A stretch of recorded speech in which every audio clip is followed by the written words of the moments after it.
우리가 주님께서 약속해 주신 것이 실제가 되는 데까지 최선의 삶을 위해서 오늘 최고의 선택을 하게 되기를 원합니다. 오늘은 특별히 모세의 가정 이야기, 가족 이야기를 우리가 함께 읽어보았습니다.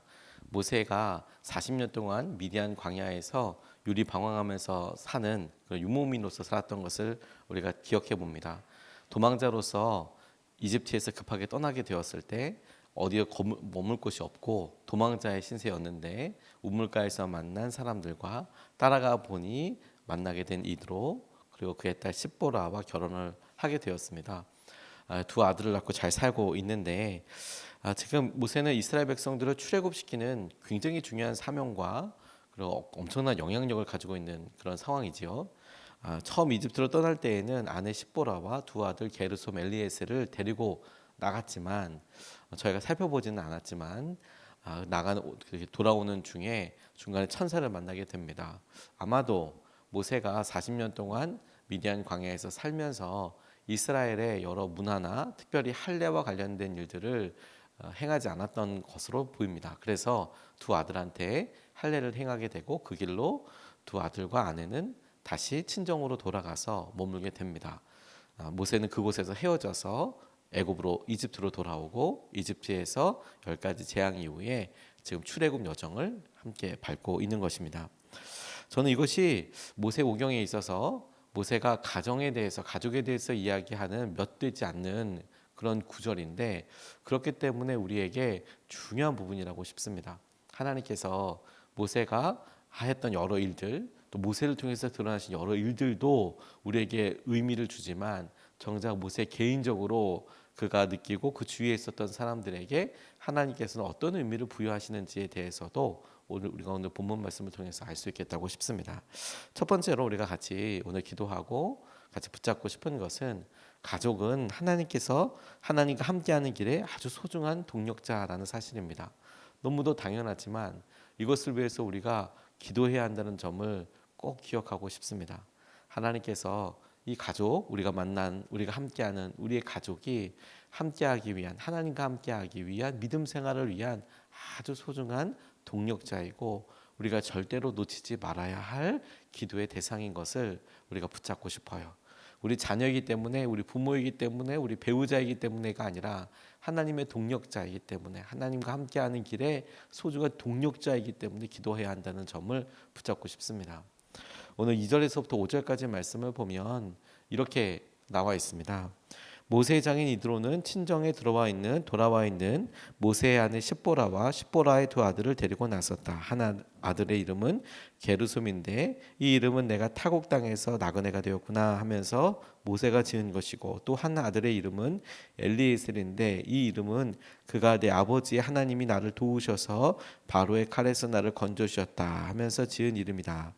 모세의 장인 이드로는 모세의 두 아들과 아내를 데리고 모세가 진을 치고 있는 광야로 갔는데 그곳은 바로 하나님의 산이 있는 곳이다라고 모세를 찾아온 이드로와 또 모세의 가족들에 대해서 이야기하고 있습니다.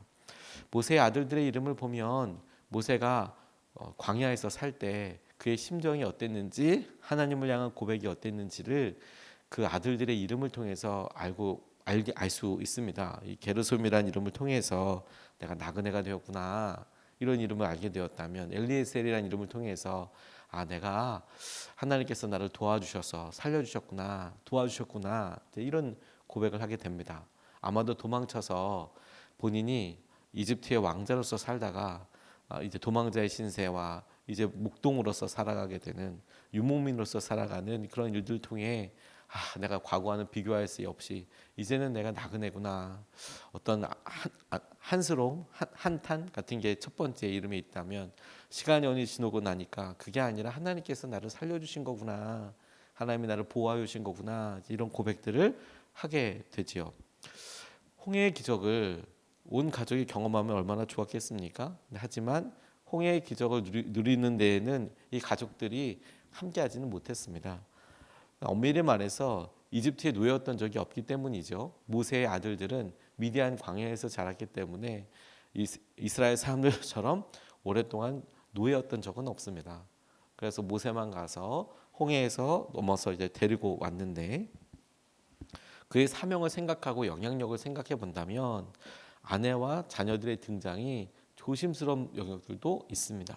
지금 모세가 거의 왕처럼 행동하고 있는 상황인데 왕이라고 하기에는 그렇지만 하나님께서 하시는 말씀대로 하나님께서 이끌어 주시는 대로 그렇게 행동하고 있는데 자녀들이 찾아오고 아내가 찾아왔다라는 점을 생각해 보면 분명히 하나님께서 의도와 그의 삶에 있어서 중요한 중심으로 이 자녀 그리고 자녀들 그리고 아내를 보내신 것이라고 저는 믿습니다.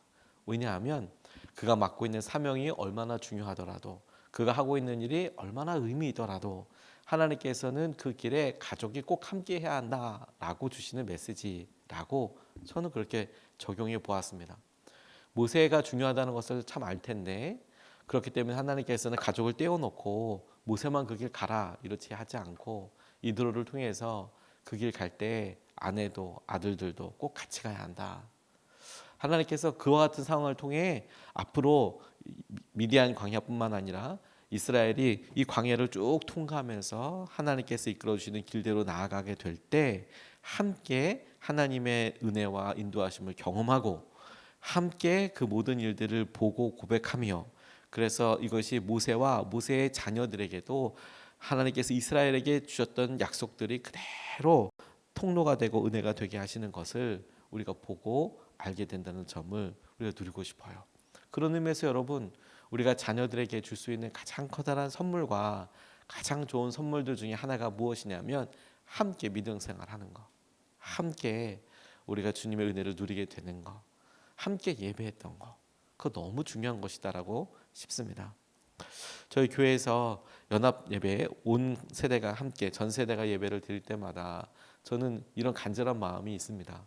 이제는 저희들이 교회 학교 학생들 따로 모아서 예배를 드리기도 하지요. 그게 아이들이 평소 때 교육을 하거나 말씀을 드리거나 아이들에게 맞추어서 설교도 할 수 있고 프로그램도 준비될 수 있고 해서 그게 좋다. 그게 가장 의미 있다고 싶어서 하는 일이지만 그래도 늘 아쉬웠던 것은 부모가 어떻게 믿음 생활하고 어떻게 교회에서 다니는지 그거에 대해서 보여줄 수 있는 기회가 별로 없잖아요. 예배를 함께 할 수 있는 기회가 별로 없잖아요. 그래서 온 가족이 함께 예배 드릴 때 우리가 이렇게 똑같이 하나님 앞에 똑같은 자녀로서 똑같이 하나님을 예배하는 사람으로서 서고 나가는 것이 저는 너무 중요하다고 싶어요. 그게 기억에 남을 테니까. 어렸을 때 그걸 추억하게 될 테니까.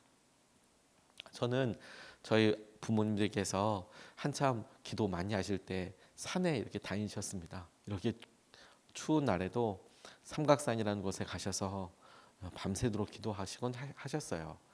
그리고 이 삼각산이라는 곳에 이렇게 산기도 다니실 때에는 통금이라는 것이 있어서 12시 제가 정확한 시간은 지금 기억이 안 나는데 아무튼 12시쯤 되면 사람이 다닐 수가 없고 새벽녘이 돼야 통금이 풀려야 다닐 수 있는 그런 시기였습니다. 근데 그럴 때니까 산기도를 올라가시면 중간에 나올 수가 없는 거예요. 밤새도록 기도하러 올라갈 수밖에 없는 것이죠. 왜냐하면 밤에 어느 정도 되면 내려올 수 있는 방법이 없을 뿐만 아니라 통금에 걸리면 파주소에 가서 밤을 보내야 하기도 했거든요. 이상한 사람으로 여겨져서. 그러니까 기도하러 올라가시면 밤에 퇴근하시고 기도하러 이렇게 밤에 이게 퇴근하러 올라가시면 그러면 그곳에서 그냥 기도하고 밤에 새벽에 내려오시고 근데 그렇게 하게 되시는데 저도 저희 누나도 거의 부모님과 같이 갔던 기억이 많이 있습니다. 붙잡혀서 같이 간 거죠. 아이들만 놔둘 수가 없으니까 그땐 제가 아주 어렸기 때문에 데려갈 수밖에 없는 것이죠. 그래서 지금도 기억에 아주 선합니다. 김장 비닐 이렇게 뒤집어 쓰고 부모님이 깔아주신 돗자리에서 이렇게 기도하고 제가 기도했던 건 아니고 저는 계속 칭얼대다가 부모님이 굉장히 곤란해하시던 기억이 나요. 그래서 제가 어리는데 얼마나 기도했겠습니까? 처음에 같이 기도하자고 이렇게 하는데 무섭고 그리고 춥고 그러니까 이렇게 있다가 계속 엄마한테 언제 가냐고 물어보고 그리고 기도하는데 계속 옆에서 이렇게 있으니까 어른들 깜짝깜짝 놀라죠. 한참 기도하고 있는데 어린아이가 와서 툭 치면 이게 어린애인지 산 짐승인지 모르잖아요. 깜짝깜짝 놀라게 하시기도 하고. 근데 그런 기억들이 제 마음속에 있어요. 그래서 힘들고 어려울 때 자연스럽게 생각하는 것이 부모님 어떻게 기도하셨는지, 부모님 어떻게 제 삶에서 하나님께서 하실 일들에 대해서 어떤 모습을 보여오셨는지가 제 마음속에 너무 선명하고 너무 분명하다고 싶어요. 일부러 그러신 것 같지는 않은데 지나고 나니까 그게 너무 중요한 일이더라고요. 우리가 우리 가정에 있어서 믿음을 보여주고 함께하게 될 때 하나님께서 우리 가족들을 소중하게 만나게 하시고 우리의 기도와 마음이 자녀들에게도 그대로 흘러가고 하나님께서 하신 통로들로 이루어지게 되기를 기도하고 싶어요. 믿음의 길에 가장 소중한 동력자로 보내주신 것은 우리 가족이다. 가족과 함께 믿음 생활할 수 있도록 함께 기도하고 싶습니다. 그런 의미에서 두 번째, 이 가족이 모두 함께 예배하게 해달라고 기도하는 것은 참 중요하다고 싶어요. 오늘 이 본문 말씀에서 하나 주목하게 된 것은 무엇이냐면 그 장인 이드로입니다. 이드로. 9절에서부터 12절까지 말씀해 보면 이렇게 나와 있어요. 그러자 이드로는 주님께서 이스라엘을 이집트 사람의 손아귀에서 건져 주시려고 베푸신 온갖 고마운 일을 전하여 듣고서 기뻐하였다.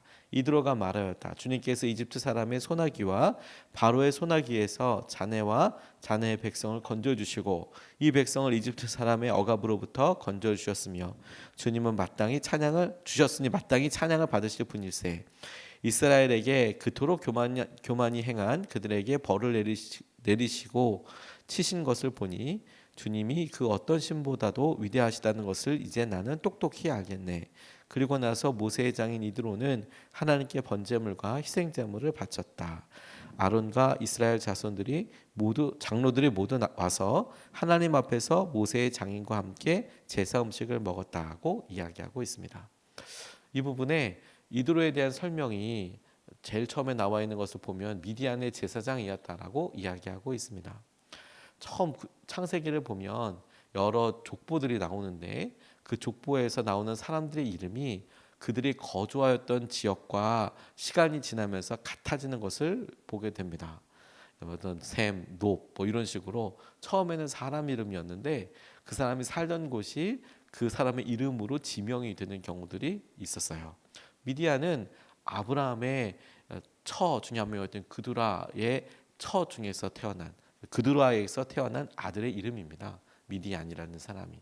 그리고 그 미디안이 살았던 곳이 자연적으로 미디안 지역, 미디안 땅이 되었다라고 사람들은 설명합니다.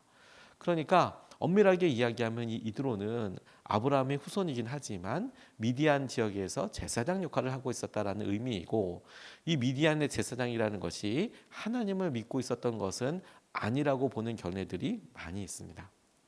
하나님을 알았다 몰랐다 해서 하나님의 제사장이었느냐?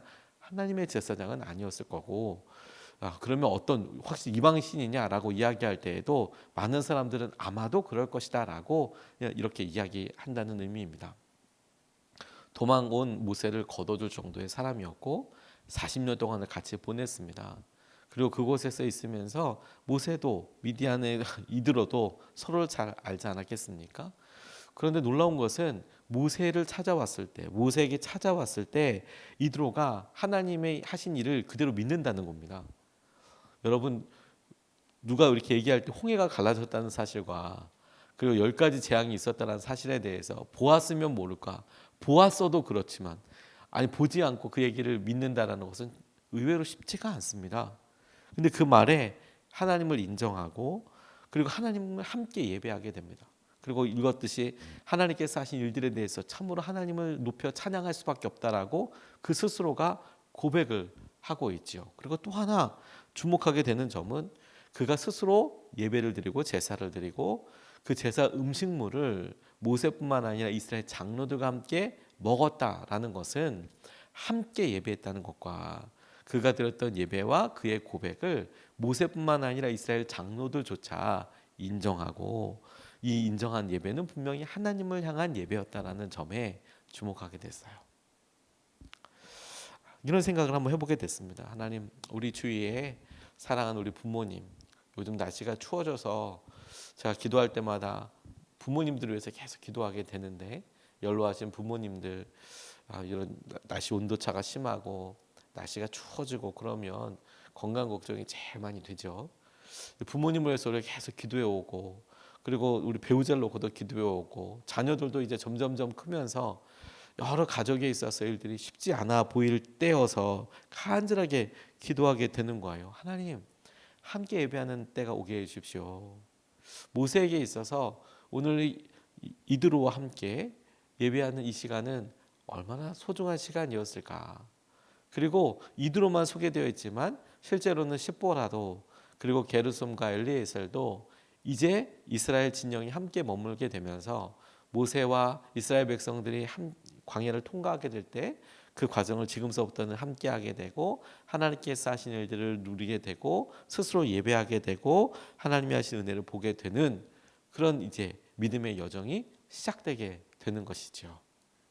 저는 이와 같은 일들이 우리가 간절히 기도하는 우리 사랑하는 식구들 가운데 가족들 가운데 있게 되기를 정말 진심으로 함께 같이 기도하고 싶습니다. 저들이 아버지 모세 혹은 우리 가족들 중에 누구 아니 우리를 통해서 하나님이 살아계신 하나님인 것을 깨닫게 되고 그 하나님으로 인해서 함께 예배하게 되고 그 하나님께서 주신 그런 예배로 인해서 함께 예배하는 공동체 안에 들어오게 되는 일들이 하나님 있게 해주십시오. 이드로처럼 그렇게 기도하고 하나님이 하신 은혜를 붙잡아야겠다고 싶어요. 제가 어저께 장례가 나서 한 군데를 다녀오게 됐는데 그 장소에서 전에 귀한 믿음의 예배를 드렸던 적이 있습니다.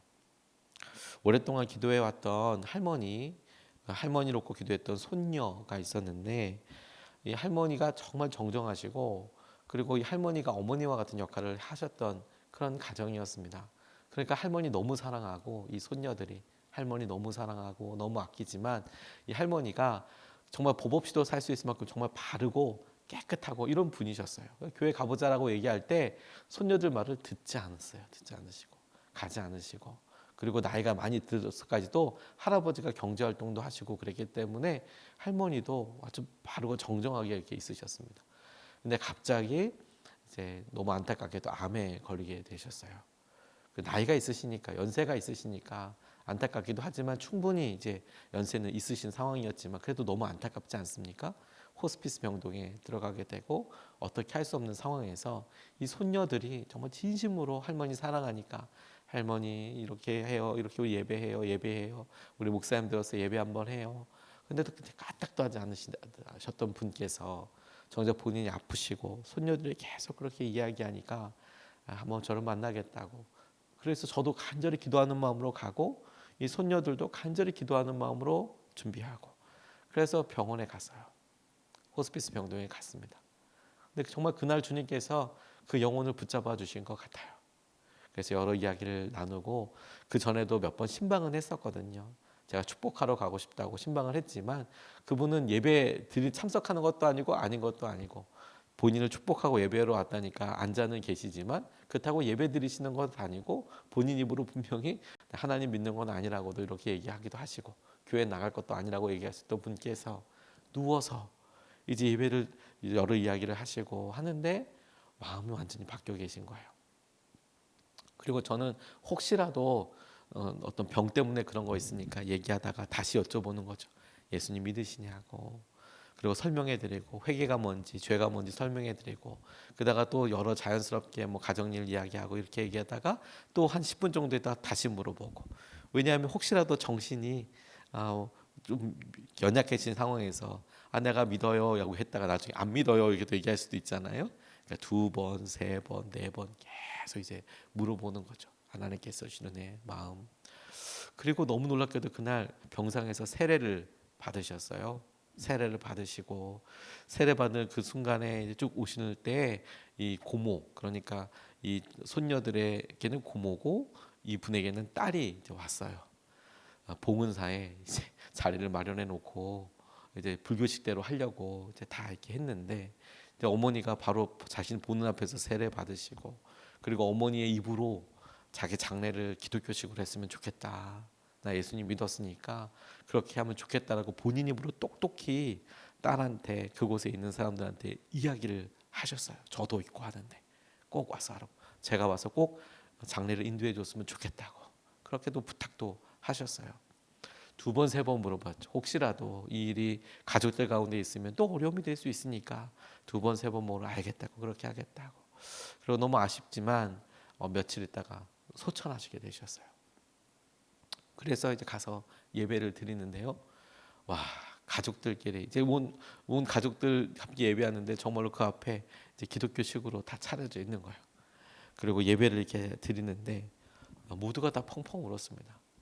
가족이 함께 예배한다는 거, 같이 천국에 간다는 거 너무 큰 은혜이고 기쁨이더라고요.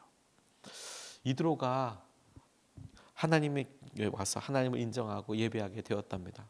더 좋은 것은 함께 하면서 이스라엘과 함께 움직이면서 그렇게 하나님을 믿었다면 더 좋았겠지만 그럼에도 불구하고 하나님께서 모세에 가는 길에 이와 같이 사람을 보내서 만나게 하시고 가족이 연합하고 이제 믿음 생활을 하게 하시는 일을 보여주시는 것이 우리에게 앞으로 광야 생활을 가면서 우리에게 소중한 일과 우리에게 하나 되게 하시는 것에 대한 방향을 보여주시는 것이다라고 싶습니다. 온 가족이 모두 함께 예배할 수 있도록 하나님께서 은혜를 우리가 갈망하면서 기도하면 좋겠습니다. 오늘 두 가지 말씀을 같이 나눴습니다. 첫 번째, 가족은 하나님과 함께하는 길의 소중한 동력자입니다. 함께 동력하고 기도할 수 있도록 부르심 받은 사람들입니다. 두 번째, 가족이 모두 함께 예배할 수 있도록 그리고 이 모든 가족들이 함께 믿음 생활의 깊은 은혜를 경험할 수 있도록 우리 같이 좀 기도하고 싶습니다. 두 번 나눠서 기도하겠습니다. 첫 번째, 가족들과 함께 주님의 일에 동력하게 해달라고 기도하고 싶습니다. 이건 뭐 교회에서 어떤 일을 해라라기 이렇게 세부적으로 이렇게 적용하기보다 주님 우리 가족들과 함께 우리가 같이 기도하게 하여 주시고 우리 가족들과 함께 같이 우리 다른 가족들을 전도하게 해주시고 마음이 하나 되게 해주시고 가족들과 함께 주님의 일에 마주하며 주님이 하시는 선교와 주님이 하시는 전도와 주님이 하신 여러 일들에 우리가 동력하고 바라보게 하여 주시옵소서. 우리가 첫 번째로 같이 함께 기도하시겠습니다.